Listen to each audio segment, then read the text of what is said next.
Mr. Mbog, ikaw ang magdasal. Tumayo po tayo lahat.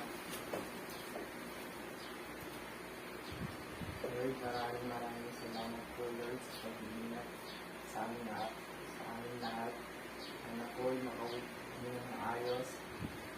At ingatan po kami sa araw-araw at sana po na matutulong po kami sa klase ngayong araw. In Jesus' name we pray. Amen. Amen. O sige, mag-check muna tayo ng attendance. Ha, kung present lahat, baka mamaya isa sa inyo masakit ang tiyan, hindi pinakain ni nanay, hindi binigyan ng bago ni nanay. Tama ba ako, mga? Yes. Oh, Yes. okay. Pero tingin ko present naman lahat, di ba? Opo.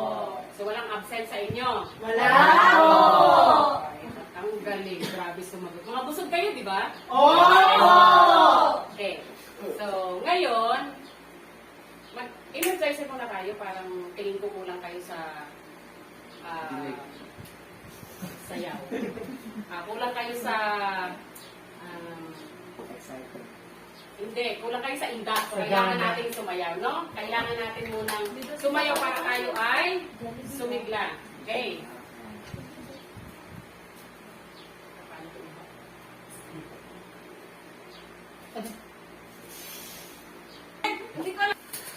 Okay mga bata, bago tayo dumako sa ating discussion, magpapa-energizer muna ako. Are you ready? Yes! Kayo kayo lahat. Okay pa.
Hey!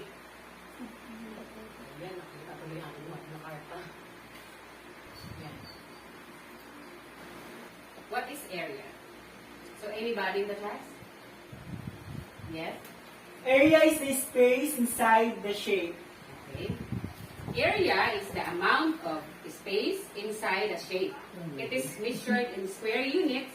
If you place a shape on a grid, the area is the number of squares that can fit inside a square. For example, eto.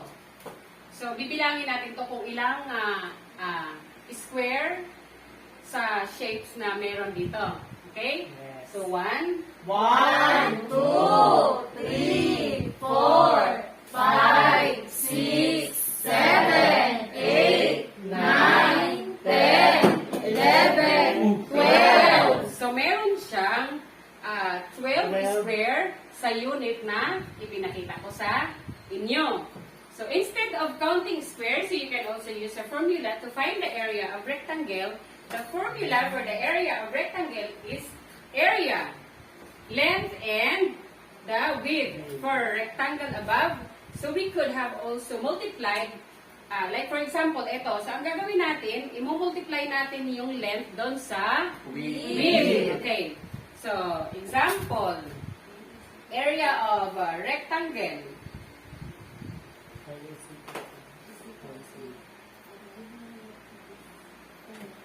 Area of rectangle. So, ito, yung area natin, ito, kita niyo ba? Yes. Area. Ito ang area. Ito kanina sa ating energizer. Napanood niyo, di ba? Yes. O, ano yung nakita niyo sa energizer? Ma'am, Okay. circle po. Okay. Sino pa? Okay. Square, triangle, and rectangle. Very good. Okay, so ang i-discuss natin ngayon, dali nga. Pero yun, hindi naman naputol yun, din. So, alam niyo na kung ano ang i-discuss natin ngayon. Yes. Sino ang makapagbigay ng example? Siguro yung pag-aaralan po natin ngayon is yung different properties of area of square, triangle, and rectangle. Tama. Tama yung sinabi ni Latoga na ang pag-aaralan natin ay tungkol sa area of square, rectangle, at saka triangle. Triangle. So bago natin umpisahan yung sinasabi ni Latoga, mag-review muna tayo sa pag-aralan muna natin yung about circle. So sino ang nakakaalam? Ma'am, Okay. circle po, ang circle po ay may compose na circumference. Ibig sabihin po ng circumference ay yung line around the circle. So, for example po, may circle po tayo. Yung line na nakapalibot doon sa circle, yun po yung circumference. Yung mismo below na nasa loob ng circumference, yun po yung tinatawag nating circle. Yun lang po. Very good. Okay, so dadako tayo sa area of square. So ano ba ang area? Area is the amount of space inside a shape. It is measured in square units. If you place a shape on a grid, the area is the number of squares that can fit inside the shape. For example, rectangle. So you could count the number of squares to find the area. For example, the rectangle shown in the covers, bibigyan ko kayo ng example. Halimbawa,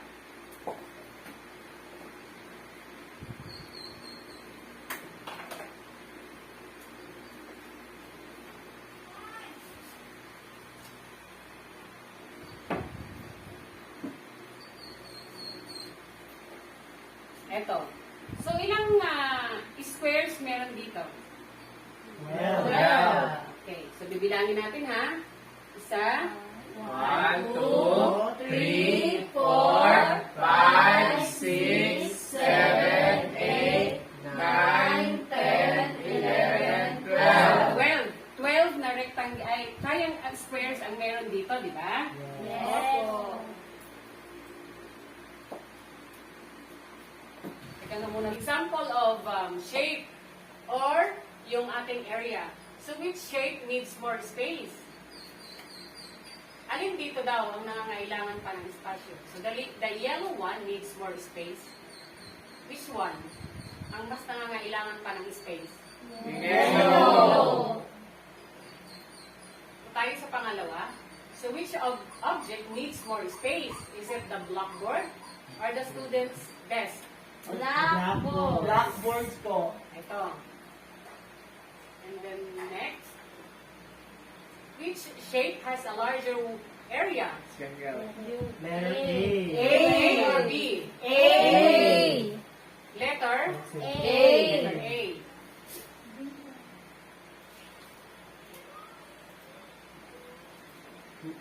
Yes, sometimes. We can use small squares to cover a small object. So, we can use sheets or newspaper to cover a larger surface. Like for example, itong binigay ko nga kanina sa inyo, about dun sa square na... Teka nga muna, Vic.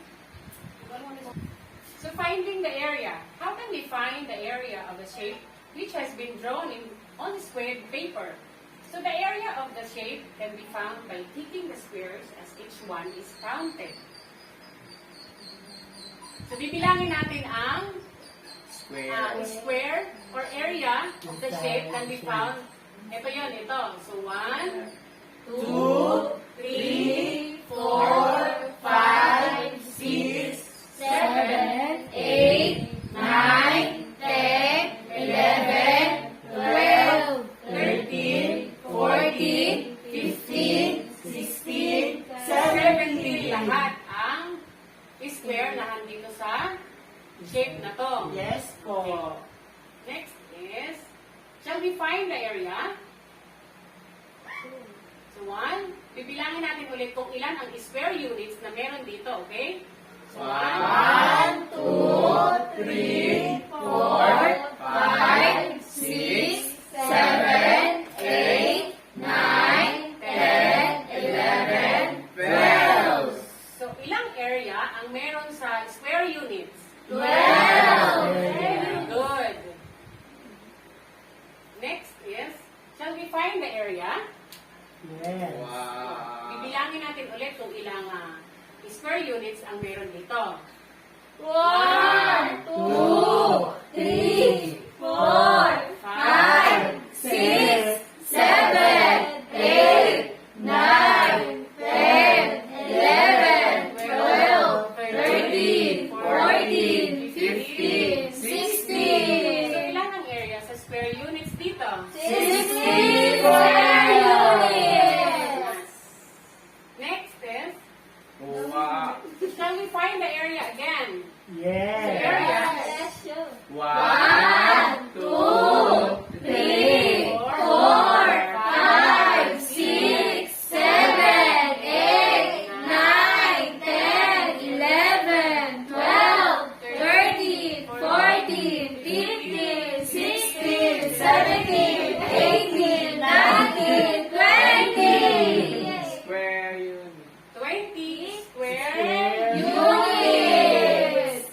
So, meron siyang 20 square units sa area na to. Okay. So last, shall we find the area again? Yes. Oh. So bibilangin na natin isa-isa. 1, 1, 2, 3, 4, 5, 6, 7, 8, 9, 10, 11, 12, 13, 14, 15, 16, 17, 18, 19, 20, 21, 22, 23, 24. So meron tayong 24 square units sa area ng letter S. Yes. So dito naman, counting the squares and find the area of these shapes. So sa shape A, Ten. ilang shapes ang meron dito? 9. 10. 1, square 2, unit. 3, 4, 6, 7, 8, 9, 10. So meron tayong 10 squares sa shape A. And then sa shape B naman, meron tayong 1, 2, 3, 4, 5, 6, 7, yung 10 10 square units. units. So, shape B. B. And then sa C naman, 1, 2, 3, 4, 5, 6, 7, 8, 9, 10. Square So unit. different shapes can have same Area! Okay. Teka, puro ganun na. Okay. So area of letters. So sa letter E has 15 whole squares and 1/2 square. So pag binilang natin to, ilan siya? 15. Square unit. Ilan na natin, so tama yung sagot ng area niya. So, 1, 2, 3, 4, 5, 6, 7, 8, 9, 10, 11, 12, 13, 14, 15, and out! sa area, ang area niya is 15 and a half Square unit. Yes. Teka muna, babe. Ngalay ako ah. Kami din, ma. So we have to find the area of square. So this is the example. Okay, ito yung square, di ba? Yes. Square, tapos, example, dito is 20 centimeter. And then, ito is 20 centimeter. So find the area of square is length and With. width equals to Pahirapan ako ah. Dali nga. Dali nga, babe. Parang ko po. So ko. Sige niyo, kailangan Ah, sige, sige.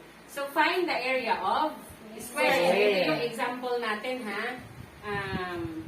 Area equals to L and W width equals to side by is na naglagay times S, and then area equals to S and S squared. S square. 20 centimeter times 2.